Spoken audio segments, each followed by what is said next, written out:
13 famiglie abitanti in via Monchia a Treviso vivono isolate in una stretta lingua di terra fra il Sile e l'aeroporto. Treviso ce l'ha posti pittoreschi e caratteristici. Uno di questi è sicuramente in via Monchia, dove si può ammirare quanto resta dell'antico villaggio di Mure. Gli abitanti di quest'angolo di Sile si trovano però da parecchi anni a convivere con un grosso problema. Le 13 famiglie vivono infatti in condizioni di grave disagio, isolate senza possibilità di accesso alle case con i mezzi a motori, in una stretta lingua di terra tra il Sile e l'aeroporto. L'ingresso in via Monchia è infatti possibile liberamente solo per mezzo di una passerella pedonale in corrispondenza dell'ex mulino Torresan.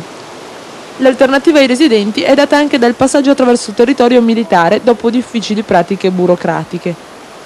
Per risolvere il problema l'amministrazione comunale di Treviso aveva già presentato nel 1988 in consiglio il problema, tanto che esiste il verbale con il quale era stata stanziata la somma di 340 milioni per costruire la passerella carrabile, ma sino ad ora nulla si è mosso. A questo punto qua, dopo anni di lotta, diciamo, chiediamo che intenzione ha l'amministrazione comunale e cosa farà per risolvere il nostro problema, visto che siamo arrivati quasi alla soluzione, però è da un anno che non viene sbloccata.